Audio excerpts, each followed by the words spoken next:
Hey everybody, it's Rocki with QLZ. Very, very excited to be standing in the middle of Buzz Bomb, downtown Springfield with owner Josh. So Buzz Bomb has a lot of story to it. There's a lot of past history. There's a lot of stuff that makes it interesting just by what happened and the building it's in and everything like that, which is one of my favorite things about breweries. Let's just start kind of from the beginning. And what got you into the beer business? And how did you get this great place downtown Springfield? Well, there's a little bit of a story there, but my partner Bill and I, we were homebrewers. Just, started going down that path and making our own beer, and it was fun. And we hooked up with the Prairie Schooners, which is a local homebrew club. Actually, most breweries around here have spent some time in this Prairie Schooner. So it's really, if you're interested in brewing, I highly recommend that. That's like a good organization to kind of get your feet wet. But so we were doing our homebrew, and our friends would tell us, "Man, your beer's great. You should start a brewery." And we're like, "Okay, friend who's drinking free beer, thank you." I don't know what you mean. So we finally took our beer to the Oyster and Beer Fest, which is a fantastic local festival. And there we had people drinking it that didn't know us, that weren't our friends. And we were hearing things like, "This is the best beer here," or "This is the best IPA I've had." Incredible. And we were like, well, maybe we should start a brewery. We sat down and we recruited Benji and Kurt and went out and wrote a business plan.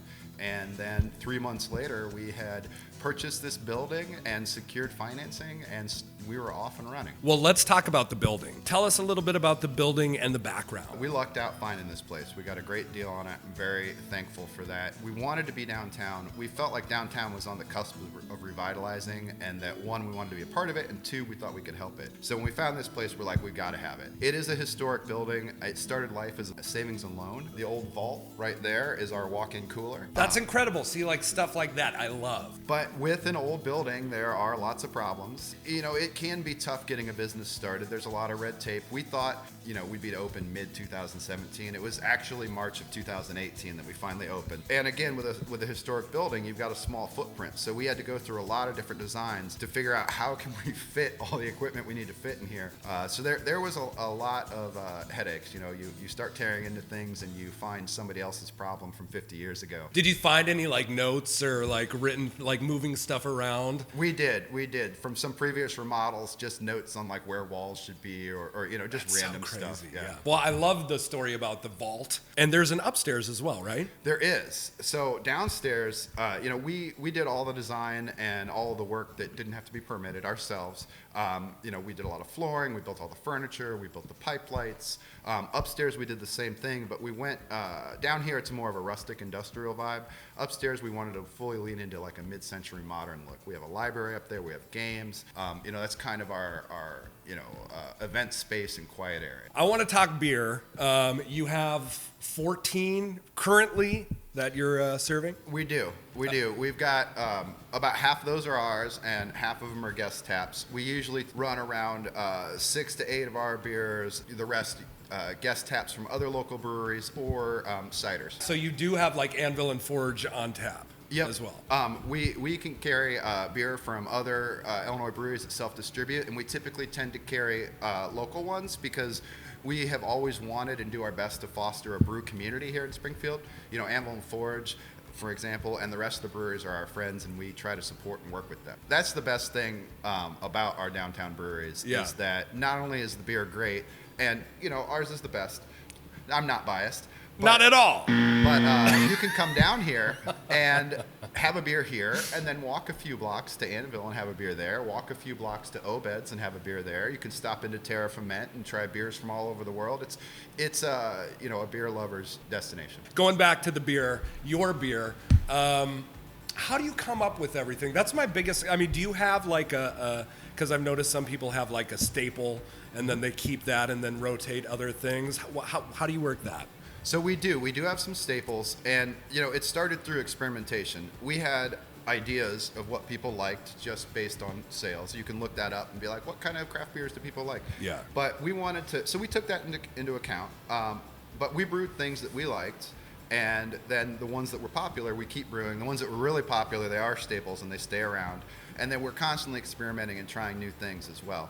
But our Bar Fight Brown, for instance, that's a staple. It's pretty much always going to be here.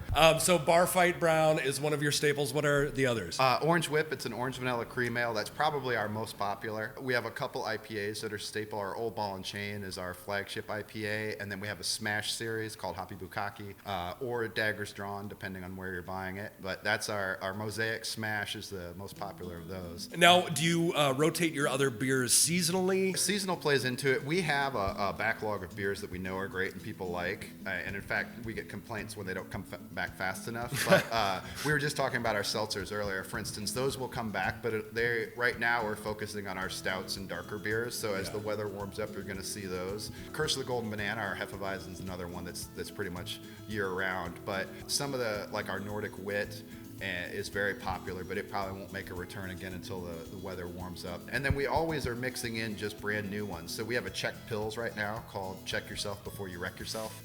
And that... You guys have definitely win for creative names. I have to say that. I mean... Well, we find that the best way to name a beer is to drink some beer. And then eventually the name will come, or a name will come. Let me ask you this. Is there a beer that you made that was so crazy, but you guys loved it, that just didn't ever make the tap? No, not that we loved and didn't make the tap, but so my personal favorite, I mean, it's hard to say. I love IPAs. They're like your kids too, a little bit, right? Yeah, I mean, so the Old Ball and Chain and the Hoppy Bukkake I am always excited to drink those, but probably my personal favorite is our Poor Decisions Pilsner. And it's a hoppy Pils. It's just absolutely fantastic. But the general public just doesn't seem to love it as much as we do. So we don't brew it as often as I would like. First beer we ever won an award for.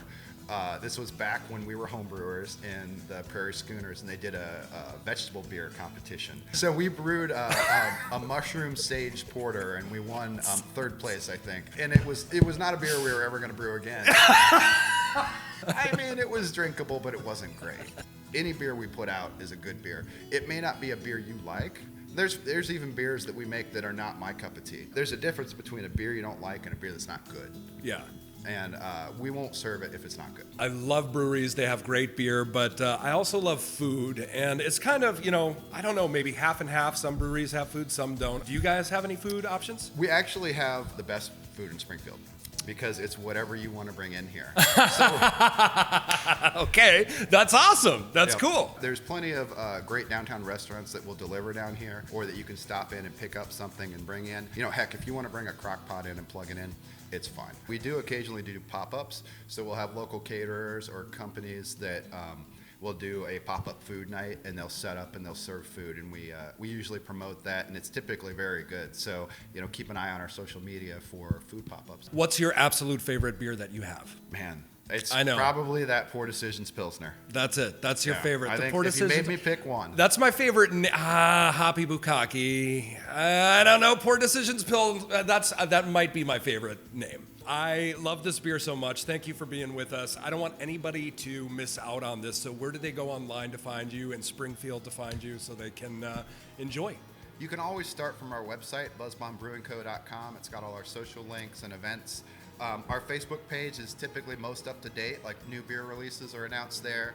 The Facebook events list is there. Okay. Most of our things are in Illinois Times as well.